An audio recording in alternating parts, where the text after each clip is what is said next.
Hello दोस्तों, आज की इस वीडियो में हम आपको बताने वाले हैं कि आप कैसे इंडियन एयरफोर्स को भारतीय वायुसेना को ज्वाइन कर सकते हैं। How to join Indian air force. दोस्तों, इंडियन एयरफोर्स में अलग अलग क्वालिफिकेशन में अलग अलग रैंक की जॉब होती है।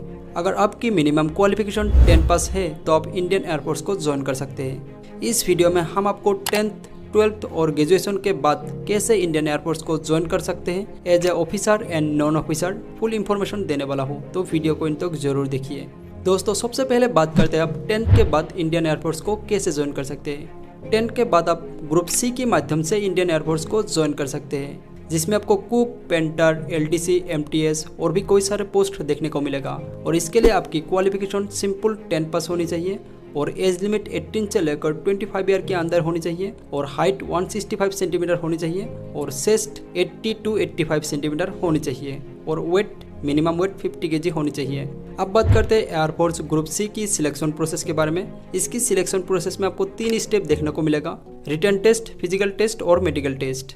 रिटन टेस्ट में एक 100 मार्क की एग्जाम होती है, जिसमें आपको क्वेश्चन देखने को मिलती है 100 और मार्क मिलते हैं 100 और इस एग्जाम का ड्यूरेशन होता है 2 आवर्स। इसमें नेगेटिव मार्क भी होता है, 0.25 नेगेटिव मार्क होता है।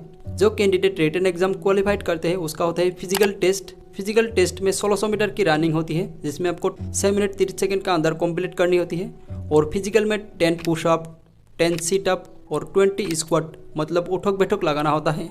फिजिकल टेस्ट क्लियर होने के बाद आते हैं मेडिकल टेस्ट। मेडिकल टेस्ट में फिजिकल वेरिफिकेशन होती है, आई साइट चेक होती है, जिसमें आपकी आई 6/6 होनी चाहिए। हेयरिंग टेस्ट होती है, आपकी बॉडी का फुल चेकअप होती है। अगर आप मेडिकली फिट होते हो तो आपको इसमें सिलेक्ट होती है। इसी तरह आप 10th के बाद इंडियन एयरफोर्स को ज्वाइन कर सकते हैं। अब बात करते हैं 12th के बाद आप कैसे इंडियन एयरफोर्स को ज्वाइन कर सकते हैं। 12th के बाद आप इंडियन एयरफोर्स की ग्रुप एक्स वाई पोस्ट पर भर्ती हो सकते हैं। ग्रुप एक्स टेक्निकल ब्रांच होती है और group Y non technical branch होती है।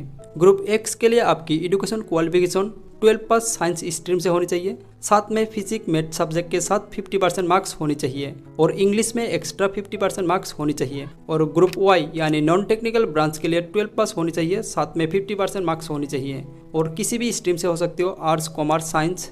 और age limit group X Y दोनों के लिए आपकी एज 17 से लेकर 25 ईयर के अंदर होनी चाहिए और हाइट 162 सेंटीमीटर होनी चाहिए और फीमेल कैंडिडेट की हाइट 152 सेंटीमीटर होनी चाहिए। ग्रुप एक्स वाई दोनों की एग्जाम में 100 मार्क की एग्जाम होती है, जिसमें आपको क्वेश्चन मिलती है 100 और फिजिकल में 1600 मीटर की रनिंग होती है और 10 पुशअप होती है, 10 सीटअप और 20 स्क्वाट होते हैं। उसके बाद मेडिकल टेस्ट होते हैं, मेडिकल में फुल बॉडी का चेकअप होती है।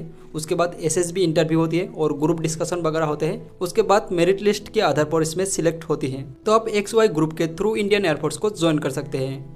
दोस्तों, 12th के बाद दूसरा तरीका है एनडीए यानी नेशनल डिफेंस एकेडमी। एनडीए द्वारा आप Indian air force as a officer join कर सकते हैं। एनडीए एग्जाम यूपीएससी द्वारा कंडक्ट कराया जाता है और इसका नोटिफिकेशन साल में 2 बार जून और दिसंबर महीने में आते हैं। एनडीए द्वारा एयरफोर्स बनने के लिए आपकी qualification 12 pass with science stream से होनी चाहिए या फिर आप 10+2 में है तो भी आप इसके लिए अप्लाई कर सकते हैं। साथ में मैथ्स एंड फिजिक्स सब्जेक्ट होना जरूरी है और एज लिमिट 16.5 से लेकर 19.5 साल के अंदर होनी चाहिए और हाइट मेल कैंडिडेट की हाइट 162.5 सेंटीमीटर होनी चाहिए और फीमेल कैंडिडेट की हाइट 157 सेंटीमीटर होनी चाहिए और इसमें मेल एंड फीमेल दोनों कैंडिडेट अप्लाई कर सकते हैं। इसमें अप्लाई करने के लिए यूपीएससी की ऑफिशियल वेबसाइट upsc.gov.in पर जाकर अप्लाई कर सकते हैं। तो आप 12th के बाद एनडीए द्वारा इंडियन एयरफोर्स को ज्वाइन कर सकते हैं। अब बात करते हैं ग्रेजुएशन एंट्री के बारे में।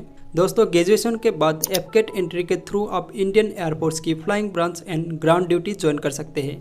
एफकेट यानी air force common admission test. AFCAT exam की नोटिफिकेशन साल में 2 बार फरवरी और अगस्त महीने में आते हैं। इस एग्जाम के थ्रू मेल एंड फीमेल दोनों कैंडिडेट एयरफोर्स की flying branch and ground duty join कर सकते हैं और इसके लिए आपकी एज लिमिट फ्लाइंग ब्रांच के लिए 20 से लेकर 24 ईयर के अंदर होनी चाहिए and ground duty technical and non technical के लिए 20 से लेकर 26 ईयर के अंदर होनी चाहिए और इसके लिए आपकी एजुकेशन क्वालिफिकेशन ग्रेजुएशन पास, साथ में 12th में 50% मार्क्स के साथ फिजिक्स एंड मैथ सब्जेक्ट होना जरूरी है और ग्रेजुएशन में 60% होनी चाहिए और हाइट मेल कैंडिडेट की हाइट 157.5 सेंटीमीटर होनी चाहिए और फीमेल कैंडिडेट की हाइट 152 सेंटीमीटर होनी चाहिए और इसमें अप्लाई करने के लिए fket.cdsc.in पर जाकर अप्लाई कर सकते हैं। तो आप एफकेट एंट्री के थ्रू इंडियन एयरफोर्स को ज्वाइन कर सकते हैं। अब बात करते हैं ग्रेजुएशन के बाद दूसरा तरीके के बारे में।